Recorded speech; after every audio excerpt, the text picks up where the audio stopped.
you want one? Can I get one more? Yeah, oh, sure. Yeah, I brought extra today, but Thank you. I'll leave them. All right, thanks, Jennifer. Yeah, like I said, my name is Bill Barnes. I've been doing financial aid for about 11 years now. 6 of it has been here at the University of Southern Mississippi. And I'm going to keep this pretty informal. I'll just kind of go over briefly how the financial aid gets started, and then I know you guys probably have specific questions or just want more clarification on different aspects of financial aid and how it affects the students when you're advising them or like their GPA. So most of you probably know the first step that the student does to get financial aid is the FAFSA application, and that stands for the free application for financial federal student aid. They send that to us, and it comes into our system, and we load it into the system. And normally we can go ahead and start awarding from that point, but sometimes the FAFSA will be selected for verification by the Department of Education. It's nothing the student has done wrong. It's just 33% of students get selected for that. And it is, kind of a cumbersome process for the students because we have to require additional paperwork.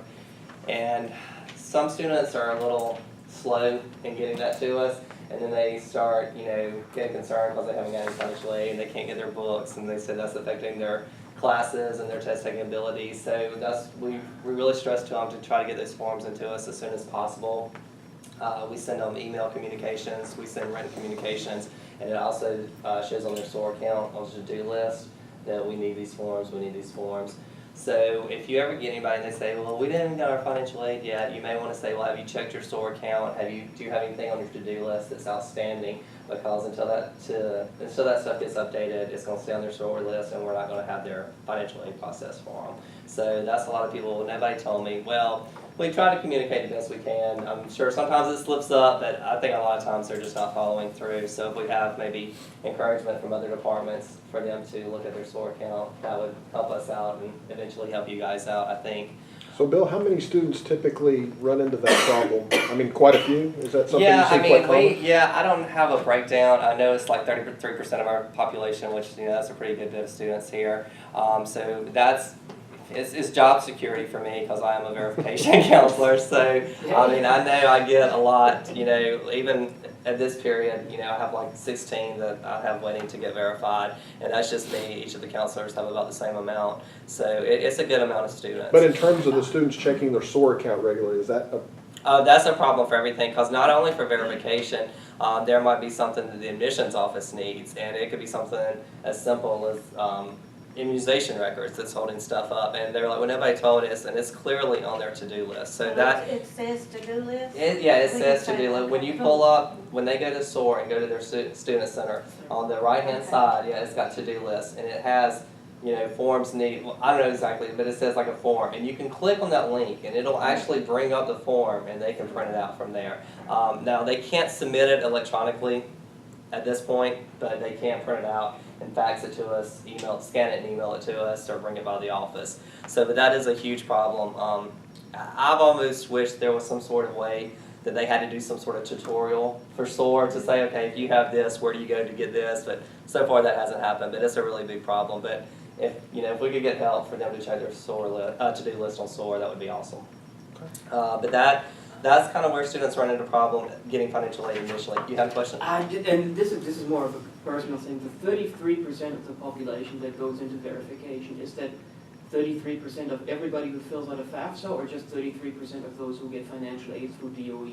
Yeah, well, of those who are getting financial aid, yeah. But it's pretty much if they're going to FAFSA, they're trying to get some sort of federal aid. No, this is not relevant to USM, but in Louisiana, you have to do the FAFSA to get the Louisiana financial aid. Yeah, that's true. And I've never run into that, and I'm going, a 1 in 3 chance with 4 kids in school for 8 years. You're right. I should have known about it. Well, yeah, exactly. But yeah, that is true for the Mississippi tuition assistance grant, any kind of aid for the state of Mississippi. They also have to have a FAFSA on file, even if they don't want the federal aid, because that tells the state about need.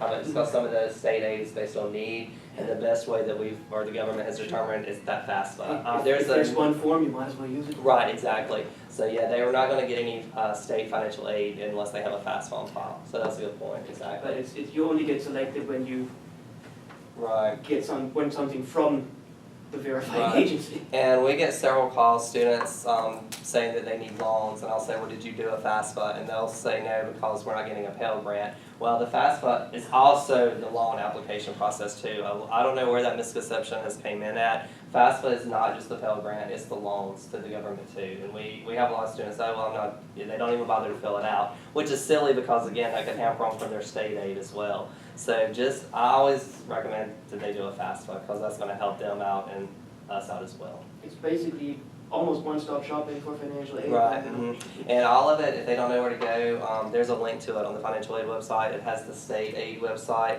and it has the federal government, the FAFSA website. It's a direct link that'll take them right to it. Another thing too that holds up, once they've done the verification or once they've gotten awarded, if they're a first-time student that has not had loans before, they have to go on a federal website and do what they call a master promissory note, agreeing to the terms of the loan, and it's called entrance counseling. And that's like a little quiz to make sure that they know how the loan is gonna process. And we again send reminders about that. We send as many communications, I think, that would drive them crazy, and they still say that nobody told them about it. So if they say they've got financial aid but the money hasn't came in yet, 90% of the reason why is because they haven't completed those two forms. We have a lot of issues with that. So again, if they say that to you guys, I don't know how much they relate back to you. I don't know if they come to you complaining about this, but if they say they haven't got their books because of financial aid, you may want to say, well, have you, and that is also on their to-do list. So if it says MPN or entrance counseling, they know that that hasn't been done or we haven't received it yet. And then I think another issue that you guys probably deal with more than anything is when they go on financial aid suspension because of their grades or either for over hours or for not completing 67%. Do you guys get a lot of questions about that? Oh, yeah. Okay. Do you have anything specific you want to ask about that, or do you want me to break it down how it works? Basically, from what I've told them, I think I understand it, but not exactly. Uh, They do the appeal with you guys, just like they do with the academic side. Right, and we can't approve their appeal until you guys clear Okay. them. And a lot of times they think when they've been cleared through you, that it automatically clears Yeah, them they through do. us, and that is not the case at all. They have to bring us a copy of the clearing documentation, that there's like a form, Okay. clearing form that you guys give them. And we use that, and they still have to turn in an appeal form with us, and they have to turn in documentation of what happened during that semester while their grades slipped. So yeah, and sometimes it usually works out that if they're on suspension with you, they're normally on suspension with us, but not always. They could be on suspension with you guys and still have an overall GPA that doesn't make them go on SAP with us. Or they may have met y'all's requirements, but overall they haven't met our requirements, so they could be on SAP but okay with you guys. So that's something that, but yeah, the main issue I think with that is they don't realize that they still have to appeal it with us. Or sometimes we've approved their appeal and then some way, it shouldn't happen, but sometimes they'll still be on academic suspension and they think that because we cleared our stuff that you guys should clear They don't yours. know where Yeah, it is. so, but normally it's pretty regulated where we don't touch it until you guys have approved them. Bill, could you just, for the tape, could you, what is SAP? Okay, satisfactory academic progress, and that's a federal requirement. And on these handouts I gave you guys, it lists how many hours, if they've gone through like 0 to 29 hours, they have to have a 1.5 GPA in order to the government to still keep funding them their financial aid. And like I said, if they don't meet it for whatever reason, if there's a legitimate circumstance, and we work with a lot of things, if they can show car repair, maintenance bills, that's a legitimate reason. Maybe they missed a test or they couldn't come to class, or we try to work with them as much as possible, but they have to submit some sort of circumstance for us to say, okay, this happened, it interrupted your studies. Moving forward, we're going to put you on probation, and then if they have another GPA, a good semester, then they usually come off of it automatically. All right, but yeah, satisfactory academic progress. And sometimes their GPA won't go all the way up to what it needs to be, but if we can tell they're making progress during a certain semester, we can still approve that, but they have to show progress.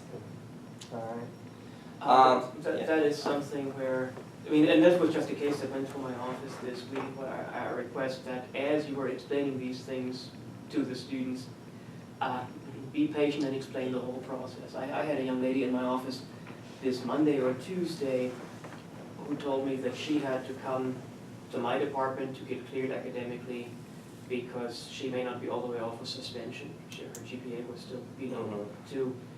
And of course, I had never done that before, so I made some phone calls and ultimately was talked through it by a very nice lady in your office. Okay, good. And the upshot was it was a weeding game.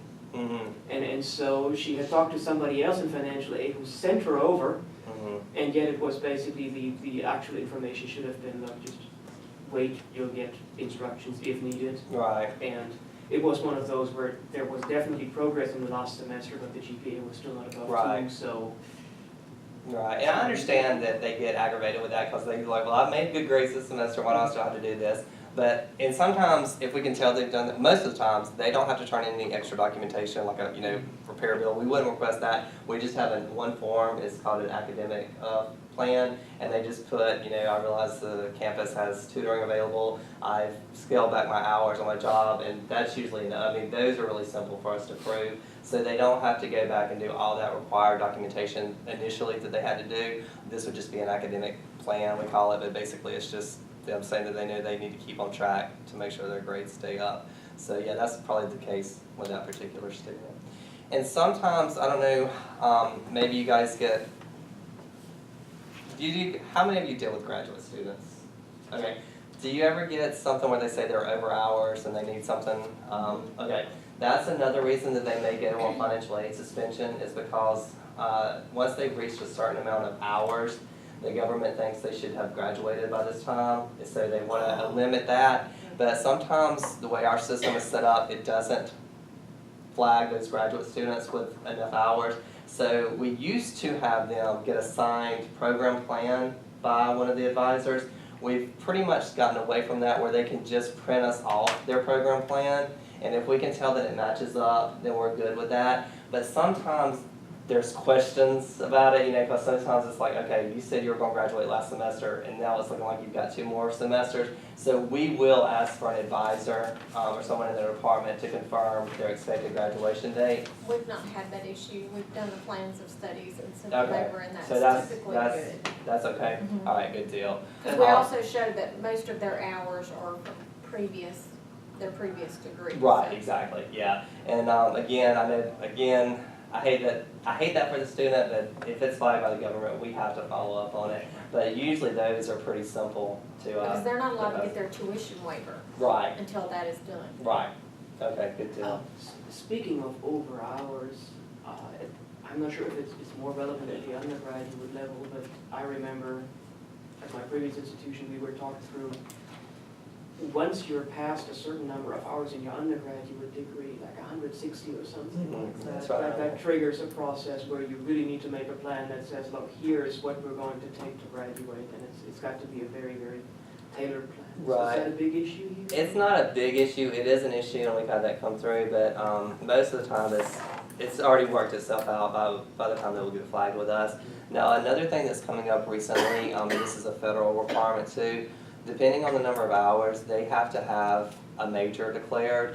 And I don't have it with me, but it is in this packet, I think. Once they've gotten a certain amount of hours, they're going to have to declare a major, or we wouldn't be able to process any financial aid for them. And the same if a student has already received a bachelor's degree and then comes back for a second bachelor's degree, they can't be undeclared at all. If they're coming back, they have to have a degree for that second bachelor's degree right off the start. And that's caused a little bit of confusion with students too, I think. I don't want to say played the system, but have played the system, and so they're getting caught up with it. And I don't know, there's an initiative I keep hearing about, the finishing in 4. Have you guys heard of that? And there is a lot of benefit for the student to that, because sometimes it used to be you could keep going to school, and as long as you were eligible for Pell, you could keep getting it. Well, the past couple of years, the government has put it, basically they've outlined where the Pell Grant is equivalent to 6 years of school. Now, it doesn't necessarily have to be 6 years of school, but they've come up with a percentage, and they call it the 600%. Once a student has reached that 600% of Pell, whether they've graduated or not, they're cut off. So that's another reason to try to get those degrees in as quick a time as possible, so they're not prolonging, and then running out of Pell Grant. That's something that's becoming an issue. Bill, for us, isn't over hours 180 hours? I think so. Yeah. Yeah, so It's typically. 150%, right? Right, mhm. Yeah. Yes, sir. Okay, so I was hoping that you'd go over some of these numbers. So in terms of amount and how much time or credit hours. So in here it says, you can get paid up to 186 hours. Mhm. And so that's, and what's the time limit, 6 years? Well, the 6 years is mainly for Pell. It really doesn't, there's not really a time limit on the number of hours, you know, it just depends. Well, Pell's 6 years. Yes, the equivalent of 6 years, yeah. Well, what do you mean by equivalent of 6 years? Well, 6 years at 30 hours is 180. right, pretty much, yeah. And I mean, they could go like, they could actually go 12 years if they've only used Yeah. half their Pell. Yeah, But assuming they get full-time Pell, it's gonna be 6 years. So Okay. they may not be getting full Pell every year they're in school. So Yeah. it could go beyond 6 years. It just depends on how much of their Pell has been allocated to them. I So think that's 6 why they years do it as. full-time equivalent. Right, exactly. Okay, and then dollar amount, I mean, is there how much do they get? Well, that's gonna depend on their FAFSA information. Some So- students may not get any Pell, some students may get What's the full. maximum? The max right now is gonna be about $5,775 a year, so it's around $2,888 a semester. And Okay, that's in Pell, and then the Stafford loans, that's gonna depend on their grade level, as far as like freshman, sophomore. Juniors and seniors get the same amount, but it goes up by usually 1,000, from freshman to sophomore and then to junior and senior. so that's a loan, so how much can they start with if they, maximum need? It would be around $5,775 in Pell, Yeah, and then if they're a freshman, as a dependent freshman, it would be $3,500 in the Stafford subsidized loan for the year, yeah. and $2,000 unsubsidized for the year. So they could borrow just under 11,000 then, if I'm doing my math right, Vern? And what's our total cost of attendance for a full year? Well, Approximately, I'm not yeah, holding you. tuition per semester right now is about $36.12, and then they say that it varies because some people have housing, meal plans, some people are out of state, so it's hard to like nail that down specifically, you know, and then they could get an out-of-state waiver, so that would affect it as well. But you also mentioned, I mean, this is for a dependent student, which means Right. the family contribution for a dependent person is expected. Right. Now, real quick, there's subsidized loans and unsubsidized Mhm. loans. And of course, all things being equal, we wouldn't have the distinction. The unsubsidized ones are the ones that are rougher on you financially than the subsidized. Well, the difference is the unsubsidized accrues interest while they're in school. Right. So it is getting bigger. They don't have to make any payment on it until 6 months after they leave school or after they graduate. But it builds. That it is building, yeah, and it is a fixed rate, but the unsubsidized is interest-free the whole time they're in school, and then when they go back into repayment, that's when the interest kicks in on that one as well. Unsubsidized is interest free or? Yeah, subsidized? subsidized, yeah, subsidized, I mean, but yeah, subsidized is, Unfortunately, I have to- yeah, exactly, and most I people know, do, but- most Yeah. people do, and a lot of You people. can defer it if you have. Yeah, you can hardship. defer. There's hardship deferments and stuff like that, yeah, sure. And a lot of students Oh my won't God. accept, won't accept the unsubsidized, and then towards the end of the semester, they have a balance and they realize Yep, they and need you it. end up having to change, Yeah, and that's so what we I have had to to go, do. yeah, so Same we have thing, to I go kept back. saying, nope, I'm not getting those, You nope, don't nope, have nope, to and then pay. by the, I by a did certain too. point, you're like, I'm And not that's getting another have to reason survive. for that four-year, Well, but it's, I mean, it's the right approach. You stay away from the stuff that costs you more until you absolutely have no Most choice. needed, unfortunately. yeah, it's Yeah. true, yeah. Yeah. But it's better than putting it on a credit card. Yeah. Yes. Oh, yeah, Most sure, no, it's- interest, yeah. Yeah. Most interest of all. And this now flips into a different direction. We've got this freshman seminar class, which supposedly is online. Does that one have a segment on financial aid to explain this kind of thing? That I'm not sure about, I'm not sure. Because, I It mean, would be great if it did. I mean, again, in my previous life, we had a freshman seminar that was actually a face-to-face class, and part of it was financial literacy when it comes to No, student loans, and it was always the mantra, you borrow for what you need, not right, for what you want. right, exactly. And And I think there is a financial section on that, cause I actually went and spoke to a class about that. And I don't think it's a whole, like a whole big chapter on it, but I think it's just something they touched on. But there was some financial literacy, and like credit card debt and stuff like that, and then they did come and ask me to speak about, student loans and student financial aid, But the yeah, so. University skills. Right, I think so, I Yeah. think that's what it was, yeah, okay. Okay, just to get clarification then, So going from freshman, sophomore, junior, and so forth, Mhm. it increases by about 1,000 Right, in the loans. Mhm. in the loans, in the Stafford loan. Right. So combined, subsidized and subsidized. Right, yes, so like So- if they went from freshman to sophomore, they would get 3,500 subsidized Right. and then 4,500 subsidized. But the unsub would stay the same for 2,000. I see. And then and again, we're talking about dependent students. If they're Sure. independent, they can get a little bit more in the unsubsidized. It's gonna be the same for subsidized, but instead of getting 2,000, they can get 6,000. So they get a good bit more as an independent student. But it would What make it- defines Become an independent student? Sure, that's a good question. That is a good question. Based on the federal regulations, a student has to be 24 years old or older to be independent, or be married, or have a child that they support 51%, or be classified as a veteran.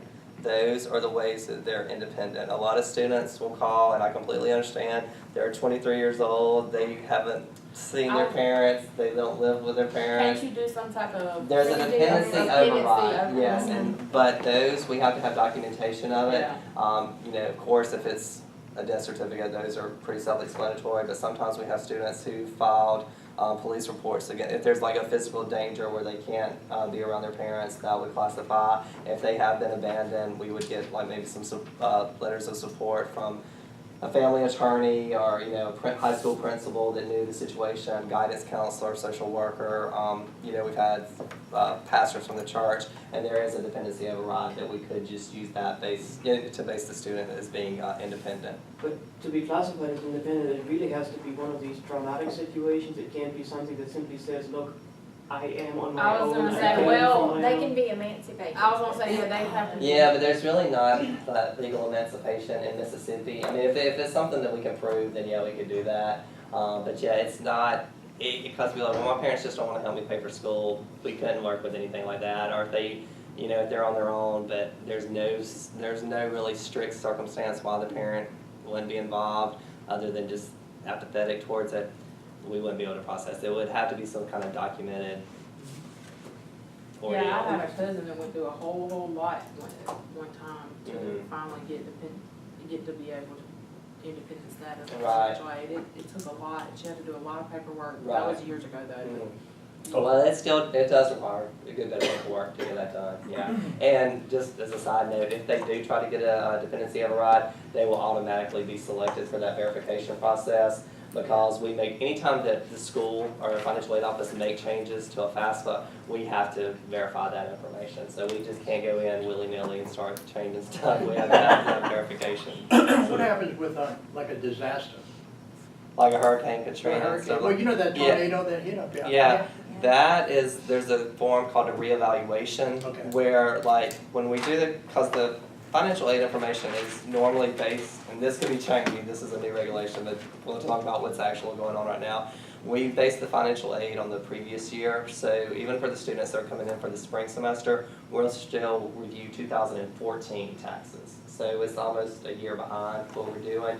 So like a tornado or something like that, if somebody owned chicken houses and all the chicken houses got wiped out, their income is gonna change drastically from what they reported from 2014. So they could turn in loss of income, and we would do a reevaluation for that. And that, it doesn't even have to be a disaster. If a loved one who's the main breadwinner in the family passes away, a parent, we could do a reevaluation for that because the income has changed. If it's they lost their job, we could do a reevaluation for that, and that could alter their financial aid too. Yeah, but normally those disasters, we classify those as reevaluations. Shire, you had. So Yeah. the consequence is that instead of 2,000 for the unsubsidized loan, they can get up to 6,000. Right, And is that the only, because the unsubsidized doesn't change. right, not from grade level, no sir. Okay. Yeah, for the unsubsidized, from their time, if they're dependent from the time they're a freshman to the senior, it's always gonna be 2,000. It would be the subsidized would change, but the unsubsidized would stay the same. Trying to think about what other things that I know would definitely impact you guys. Can you think of- explain that 67% Oh, yeah. classes attended thing? That's the main thing I always get. I can't drop Yeah, I do this too. because I can't go below 12 hours, but then there's some, And, yeah, and that's not, see, It's they not get stuff confused. really true, Yeah, right? Right, the 12-hour thing, that's if they're getting a Pell Grant, they have to be full-time to receive the maximum amount of their Pell Grant. Now, if they fall below 12 hours, if they're like 9 or 10, if they're 3/4, 75%, 3/4 time, they can still get a prorated amount of that Pell. We just have to lower it because they're taking lower So- hours. what happens like for students? The main thing is like during the late drop period. Mm-hmm. Okay, so what happens for those students? They've already received their financial aid. It's been already applied. We So don't what like to- happens? Do they have to pay it back? I mean, No, what- we don't like to really publicize that, but once their financial aid has dispersed to their account, they're pretty much okay with getting it, even if they do drop. Okay. They're not billed that back. Okay. The only flip side of that is if a student unofficially withdraws, like if they just quit coming to school, or they go to school and they fail everything, that still looks like they weren't coming to class, so the government tags them for that, and that's called unofficial withdrawal, which is kind of a weird title, but that's just what they call it. And they can get a letter from one of their professors saying what the last day of attendance was. It doesn't have to be all of their teachers, but if we have verification, there's a cutoff date. I think the one for this semester was October 26th, is that right? Yeah. So we would just need something to verify from their instructor that they were in class. Yeah. If not, if we don't receive that, we have to return a portion of their financial aid back to the Department of Ed, and then that creates a balance with the school. They don't owe any money back to the government, but there's because the loan that was paid in school has now been canceled, sent back to the Department of Ed, and that's created a balance. So in that case, if they drop everything, then, of course, there's special circumstances, it could be a medical thing, that we work with that. But if they just quit coming, then chances are their financial aid will be billed back to the Department of Ed. And that's for an unofficial withdrawal, Right, correct? exactly. Mhm. Bill, while we're on unofficial withdrawal, how important is it for us as faculty to report on grade rosters NA versus an F? I mean, I know sometimes faculty will just go, well, they were never, it's an F, Right. but Yeah, I mean, that comes into play, that goes back into the SAP policy. Yeah, I mean, we need as accurate a picture as possible, because an F is different from inactive and stuff. And like going back to, which ties in with the 67% rule, that's if they dropped more, if they didn't complete at least 67% of the classes that they attended, they get flagged for that. Those are pretty easy to approve. I mean, there could be, a work conflict, and we could approve those. We're usually pretty lenient with that 67% rule, but again, that could be affected. Did they complete it because they failed it, or was it incomplete because they failed it, or because they haven't? It's just incomplete. That is a difference. So it's very important that we have as accurate information on that as we could, or it is up to date too. Because a lot of people, we get that. They're like, well, I'm just waiting for my to take the final test, but he said, I couldn't do it until 2 weeks or something. So as soon as we have the information, the more up to date it is, the better it'll help our appeals committee. But essentially, when these kinds of things happen, you would contact faculty members to ask for what kinds of records they have. Because again, in my previous life, and this is now just striking me as one of those things where we just did it, but it was a lot of work.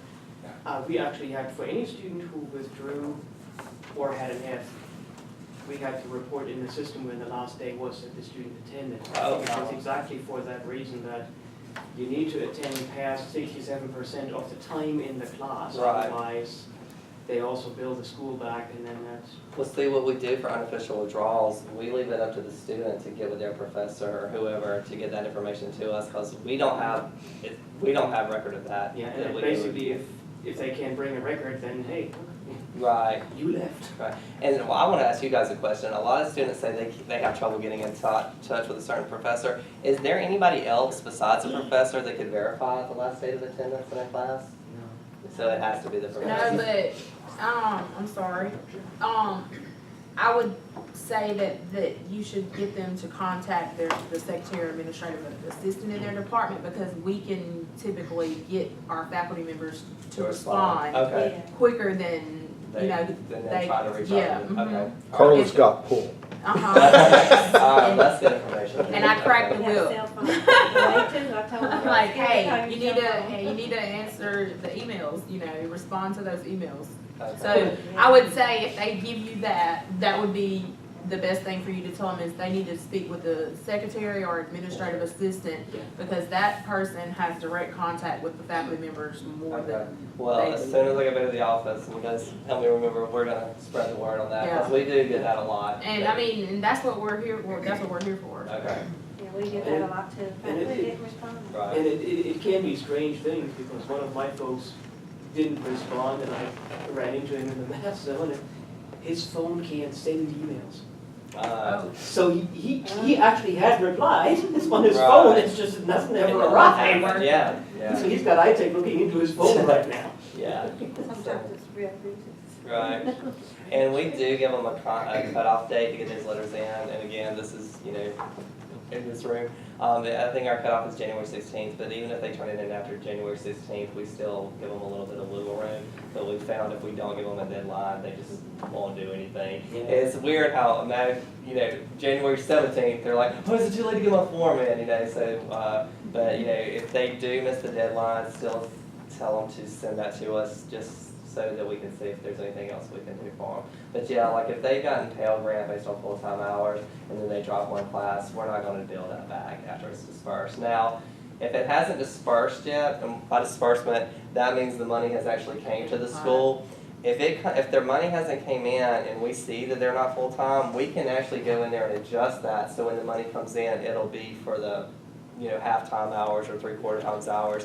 But after it's here and dispersed, you know, it's, yeah, they just kind of like that, or Yeah. a better word on that. Bill, could you maybe comment just a little bit on, as a faculty member, we get comments all the time about, I can't get my books, I'm waiting on my financial aid. Can you comment on that a little bit? Well, and that kind of goes back to like those master promissory notes and those entrance counseling, because they think because they've accepted the loans, then the money's there, and it's not. We have to wait for that money to actually be received from the Department of Ed. And 9 times out of 10, if it hasn't came in yet, it's because they haven't completed either the master promissory note or that entrance counseling. That's the main of it. Or it could be that, you know, they were selected for verification. And I'm not saying we haven't slipped up and missed a couple or whatever, but Sure. normally it's so automated. Yeah. I would see if they could find, you know, if they could be a little bit more elaborate, you know, is it, when did you do your FAFSA? Because even if they do their FAFSA on a Monday, we typically don't get it logged in until or Thursday. It takes about 3 business days. So then if, you know, if it's a holiday Friday, then it's not gonna be looked at until Monday. So they think, well, I did it, you know, almost a week ago. And yeah, that's not gonna Well, happen. just wearing my faculty member cap, Mhm. you know, when I hear students come up that, or at least when I used to hear students come up and tell me that, I would think, well, what's going on in financial aid? Yeah, I'm sure. You know? I'm like, we're in the second week here and you don't have your financial aid. Yeah, well, can't they, I mean, see, and that's, and being a former student and knowing that is somewhat a cop-out. Mhm. Because you don't you don't use your financial aid at the bookstore. You swipe your card, they put it on your account, and your financial aid, when it clears,